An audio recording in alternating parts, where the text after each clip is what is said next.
Hi friends, मैं हूं CS रजत खनेजा और लीगल इंटेलिजेंस के यूट्यूब के चैनल में आप लोगों का बहुत बहुत स्वागत है।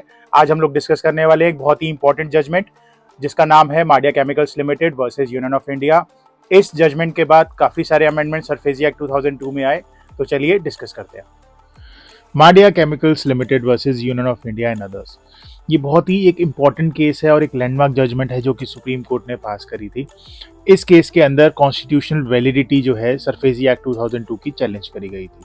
तो ये केस बहुत ही इंपॉर्टेंट है और इस केस के बाद बहुत सारे अमेंडमेंट्स इस एक्ट में आए थे।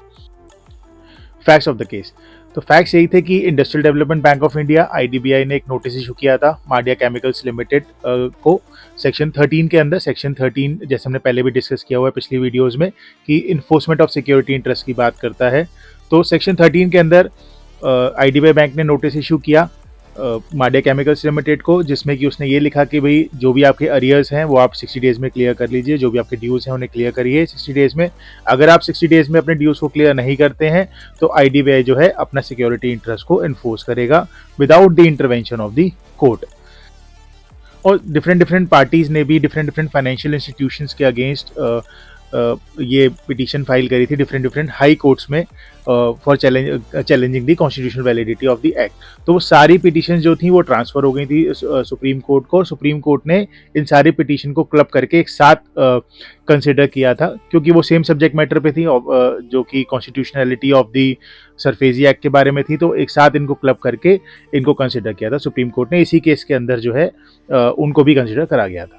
की प्रोविजंस क्या क्या चैलेंज करे गए थे? सेक्शन 13 जो कि इन्फोर्समेंट ऑफ सिक्योरिटी इंटरेस्ट की बात करता है, और सेक्शन 17 को चैलेंज किया गया था, जिसमें कि पहले रिक्वायरमेंट क्या थी कि अगर आपको डीआरटी में एप्लीकेशन फाइल करनी है तो आपको 75% of the claimed amount deposit करना होगा। जो भी क्लेम अमाउंट सेक्शन 13 के अंदर जो नोटिस इशू है उसके अंदर लिखा हुआ है उसका 75% जो है बोरोअर को डिपॉजिट करना होता था, तभी वो जो है अब एप्लीकेशन फाइल कर सकता था डेट रिकवरी ट्रिब्यूनल के साथ। और सेक्शन 34 को भी चैलेंज किया था, जो कि सिविल कोर्ट्स के जुरिसडिक्शन को बार करता था with respect to the matters जो कि डीआरटी केपेबल है डिटरमाइन करने के लिए। तो ये जो 3 सेक्शन थे ये चैलेंज करे गए थे, section 13, section 17 and section 34। Main contentions क्या थी इस केस में पिटिशनर्स की, वो डिस्कस कर लेते हैं।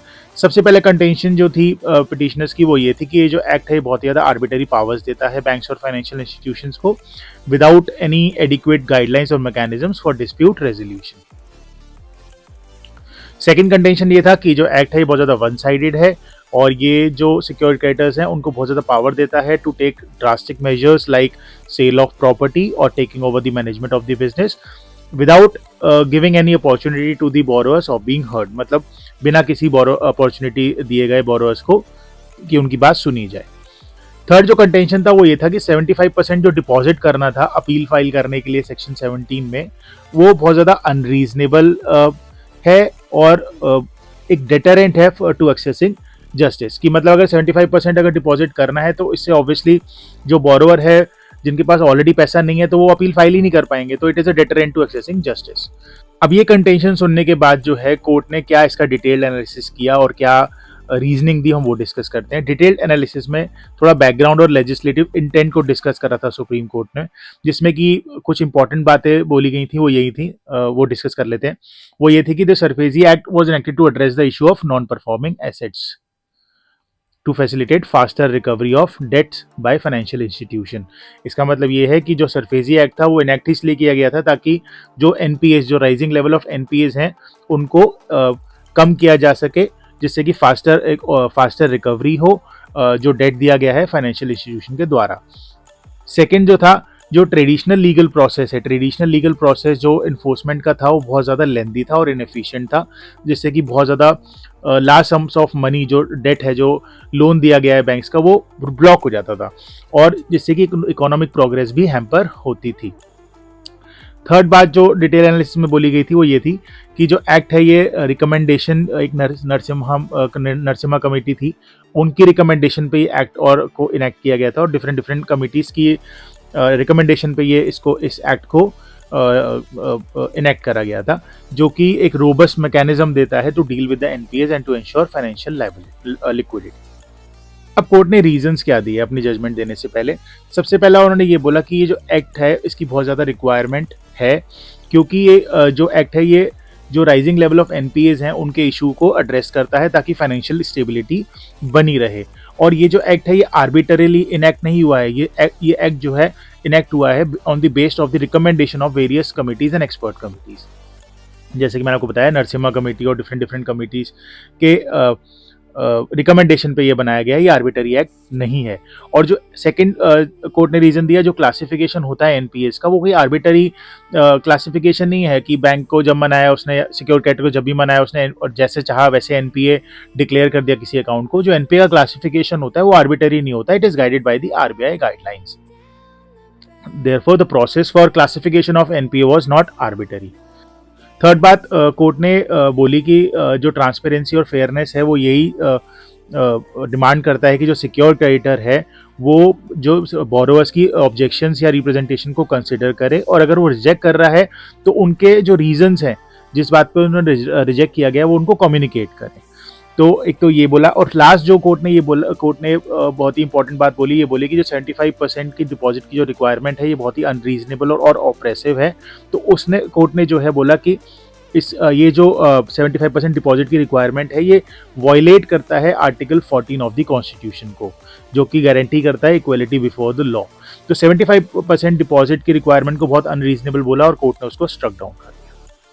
तो कोर्ट ने जजमेंट क्या दिया? कोर्ट ने यही जजमेंट किया कि जो सरफेजी एक्ट है वो बिल्कुल वैलिड है, बिल्कुल कॉन्स्टिट्यूशनल है, और जो इसमें रिक्वायरमेंट थी 75% डिपॉजिट की for filing appeal with the DRT वो जरूर वॉयलेटिव है आर्टिकल 14 की और उसको हटा दिया जाए। सेकंड बात ये बोली कि जो बोरोवर है उसको एक फेयर अपॉर्चुनिटी देनी है before taking measures under section 13 कि उनका जो ऑब्जेक्शन है या उनकी रिप्रेजेंटेशन है वो सिक्योर क्रेडिटर सुनेगा, और अगर कोई रिजेक्शन अगर उनका वो करता है तो सिक्योर क्रेडिटर्स को जो रिजेक्शन के रीजंस हैं वो देने ही देने हैं, क्योंकि एक ट्रांसपेरेंट और एक फेयर प्रोसेस होना ज़रूरी है। थर्ड बात यही बोली कि जो बोरोवर है वो जो अपनी एप्लीकेशन या अपील है वो फाइल कर सकते हैं with DRT with DRT without any onerous condition of 75% deposit, मतलब बिना 75% डिपॉजिट के भी वो अपील फाइल कर सकते हैं। अब इस केस का ये जो केस था, इस केस का क्या इम्पैक्ट रहा वो डिस्कस करते हैं।